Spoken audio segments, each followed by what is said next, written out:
চেন্নাইয়ে ইতিহাস গড়লেন হাসান মাহমুদ। প্রথম বাংলাদেশি পেসার হিসেবে ভারতের মাটিতে ৫ উইকেট নিলেন এই পেসার। শুধু তাই নয়, ১১ বছর পর চিপক স্টেডিয়ামে 5 মাইল ফলক ছুঁলেন কোন সিমার। এর আগে ২০১৩ সালে শেষবার ৫ উইকেট নিয়েছিলেন অস্ট্রেলিয়ান জেমস প্যাটিনসন। এছাড়া প্রথম বাংলাদেশি পেসার হিসেবে এরপর ২ ইনিংসে ৫ উইকেট নেয়ার কৃতিত্ব এখন হাসান মাহমুদের দখলে। চেন্নাই থেকে বিস্তারিত জানাচ্ছেন সহকর্মী মাহবুব রিমন। রাওয়ালপিন্ডিতে যেখানে শেষ করেছিলেন চিদাম্বরমে যেন শুরুটা করেছেন ঠিক সেখান থেকেই হাসান মাহমুদ। নামটা ভারতীয় সমর্থকরা মাথায় গেঁথে রাখবে অনেকটা দিন। টিম ইন্ডিয়ার শেষ গলার কাটা জসপ্রীত বুমরাকে স্লিপে জাকিরের হাতে ক্যাচ দিতে বাধ্য করে যতটা উচ্ছ্বাস, ঠিক ততটাই যেন নতমস্তকে সিজদায় সৃষ্টিকর্তাকে স্মরণ।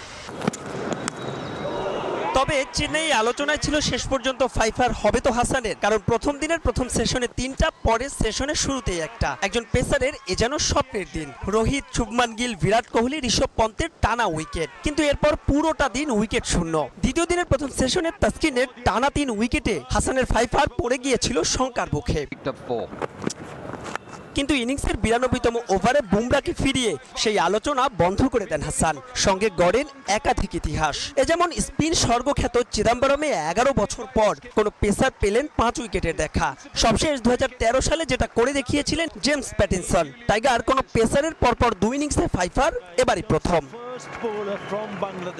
এই ম্যাচটা বাদ দিলে ভারতের মাটিতে এখন পর্যন্ত মোটে ৩টা টেস্ট খেলেছে বাংলাদেশ। পেসার তো দূরের কথা, যেখানে টিম ইন্ডিয়ার সয়েলে এর আগে কেউই নিতে পারেনি ৫ উইকেট। চিদাম্বরমে তাই করে দেখালেন হাসান মাহমুদ। গতি আর বাউন্সের সঙ্গে মায়াবী সুইং। ভারতের বাঘা বাঘা সব ব্যাটসম্যানরা ব্যর্থ তাকে বুঝতে। তার সবগুলো উইকেটে ছিল ক্যাচ। শুধু তাই নয়, ভারতের ১০ উইকেটের সবগুলোও ছিল ক্যাচ। হাসানের ৫ উইকেটের সর্বোচ্চ ৩টি ক্যাচ নিয়েছেন উইকেট কিপার লিটন কুমার দাস। এ ম্যাচেও ভারতের ৯ উইকেট তুলে নিয়েছেন টাইগার পেসাররা। হাসানের ৫টার সঙ্গে তাসকিনের ৩টা আর নাহিদ রানার ১টা। সব মিলিয়ে টাইগার পেস বিপ্লব এখন আর স্বপ্ন নয় ফ্লুকো, বরং তা বাস্তব, যা ধরে রাখতে হবে সিরিজের বাকি ম্যাচগুলোতেও। মাহবুব রিমন, সময় সংবাদ, চিদাম্বরম স্টেডিয়াম, চেন্নাই, ভারত। এই মুহূর্তে চিদম্বরম স্টেডিয়ামে আছেন রিপোর্টার মাহবুব রিমন। ম্যাচের সবশেষ খবর জানতে সরাসরি যাচ্ছি তার কাছে। রিমন, টাইগার ব্যাটারদের আলাদা করে বলে টপ অর্ডার ব্যাটারদের সেই চিরাচরিত দৃশ্য পাকিস্তানের বিপক্ষে আমরা যেমনটা দেখেছিলাম দ্বিতীয় টেস্টে ২৬ রানে ৬ উইকেট পড়েছিল। এখানেও কিন্তু এখন পর্যন্ত দলীয় স্কোরবোর্ডে ৪৪ রান ৫ উইকেট পড়ে গিয়েছে। উইকেট পড়তেই পারে, তবে আউট হওয়ার যেমন ধরন আমরা দেখেছি, বিশেষ করে একটার চাইতে আর একটা বেশি দৃষ্টিকটু।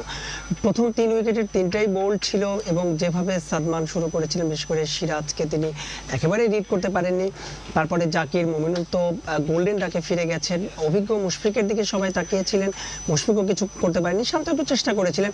সব মিলিয়ে কিন্তু প্রচণ্ড রোদ আছে চেন্নাইয়ের চিদাম্বরমে, কিন্তু সেই ফায়দাটা কিন্তু টাইগার ব্যাটসম্যানরা নিতে পারেনি। গতকাল আমরা যেমনটা দেখেছিলাম আকাশ জুড়ে একটা মেঘলা আবহাওয়া ছিল, সেই মেঘলার যে একটা সুবিধা উইকেট থেকে তুলে নিয়েছিলেন টাইগার পেসাররা। আজ হয়তো আশা করা গিয়েছিল যেহেতু রোদ আছে আকাশে, হয়তো বা এখানে ব্যাটসম্যানরা হয়তো ভালো করতে পারবে, যেমনটা করেছিল রবিচন্দ্র অশ্বিন এবং রবীন্দ্র জাদেজা ভারতের হয়ে।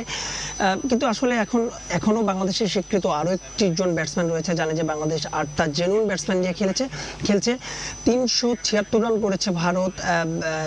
এখনো ফলোয়ান এড়াতে বাংলাদেশকে কমপক্ষে ১৭৭ রান করতে হবে। বড় প্রশ্ন আসলে চিদাম্বরমে শেষ পর্যন্ত বাংলাদেশ ফলোয়ান এড়াতে পারবে কিনা। তবে আপনি যদি টাইগার মিডল অর্ডারের শক্তির কথা বলেন, গেল ২ থেকে ৩ বছর বাংলাদেশের মিডল অর্ডার কিন্তু রানের দিক থেকে বিশ্ব ক্রিকেট একেবারে ওপরের দিকে রয়েছে। সেক্ষেত্রে আসলে লিটন কুমার দাস, যিনি কিনা দারুণ একটা শতক তুলে নিয়েছিলেন পাকিস্তানে, মেহেদী হাসান মিরাজ দারুণ ব্যাট করেছেন। আর সবচেয়ে বড় কথা হচ্ছে সাকিব আল হাসান এখনো উইকেটে আছেন। যদিও সাকিব আল হাসান ফর্মে নেই, জানেন যে সবশেষ ২০১৭ সালে কলম্বোতে তিনি শতক করেছিলেন, এরপরে আর টেস্টে তিনি শতকের দেখা পাননি।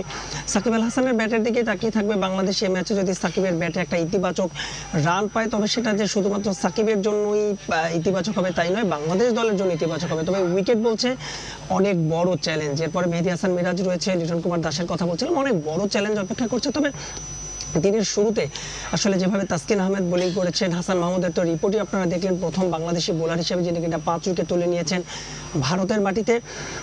সবকিছু মিলে আসলে এই টেস্টটা যে কোথায় যাচ্ছে সেটা নির্ভর করছে এই আজকের দিনের উপর। বিশেষ করে এই সেশনটা যদি এই দুই ব্যাটসম্যান কাটিয়ে দিতে পারেন এবং আজকের দিনটায় যদি সর্বোচ্চ আর একটা উইকেট বাংলাদেশ পড়ে, তাহলে হয়তো আসলে বোঝা যাবে যে আসলে কোথায় যাবে এই টেস্টটা।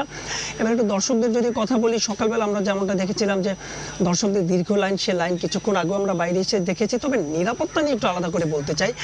জানেন যে এই সিরিজ নিয়ে কট্টরপন্থী যে হিন্দু গোষ্ঠীগুলো রয়েছে তাদের একটা হুমকি রয়েছে, তবে সেই হুমকি কিন্তু এই চেন্নাইয়ে ছিল না। তবে আজকের ব্যাপারটা কিন্তু একেবারেই আলাদা। আমরা যখন সকালবেলা স্টেডিয়ামে প্রবেশ করেছি, আমাদেরও প্রায় 3 থেকে 4 স্তরের নিরাপত্তা তল্লাশি ভেদ করে তারপর কিন্তু ঢুকতে হয়েছে এবং চারপাশে দেখেছি যে প্রচুর পুলিশি পাহারা, যেটা কিন্তু আবার আমরা গতকালকে দেখিনি। আমরা আসলে জানার চেষ্টা করেছিলাম যে হঠাৎ করেই কেন এমন নিরাপত্তা বাড়ানো হলো, কোনো হুমকি আছে কিনা। তবে এই বিষয়ে আসলে কেউ কোনো কথা বলেনি। তবে আমরা যত জানতে পেরেছি সেটি হচ্ছে নিরাপত্তার আসলে বাংলাদেশ দলকে যেহেতু একটা হুমকি রয়েছে পুরো সিরিজটা বাতিলেরই, তাই তারা আসলে সেই বাড়তি সতর্কতা হিসেবে কিন্তু নিরাপত্তার ব্যবস্থা অনেক বেশি জোরদার করছে। আবার একটু ম্যাচের কথায় ফিরি, যেভাবে মানে বল করছেন, বিশেষ করে এই উইকেটে চেন্নাইয়ের চিদাম্বরমে আমরা যদি সেরা 15 জন বোলারের কথা, হাইয়েস্ট উইকেট টেকার বোলারের কথা বলি, সেই 15 জনের মধ্যে 13 জনই কিন্তু স্পিনার এবং সেই দুই স্পিনার রবিচন্দ্র অশ্বিন এবং রবীন্দ্র জাদেজা, এরাও কিন্তু সেই 13 জনের তালিকায় আছে। যদিও এখন পর্যন্ত মোটে 1 ওভার বোলিং করেছেন অশ্বিন, বাকি সব পেসাররা করেছেন। তো দেখার বিষয় আসলে লিটন এবং সাকিব বাংলাদেশ দলকে কোথায় নিয়ে যান। তো এই ছিল আমার কাছে চিদাম্বরম থেকে বাংলাদেশ এবং ভারত 2 ম্যাচ টেস্ট সিরিজের প্রথম টেস্টের দ্বিতীয় সেশনের সবশেষ আপডেট। ভারত বাংলাদেশ প্রথম টেস্টের দ্বিতীয় দিনের সবশেষ খবর জানাতে আমাদের সঙ্গে সরাসরি যুক্ত হয়েছিলেন সহকর্মী মাহবুব রিমন।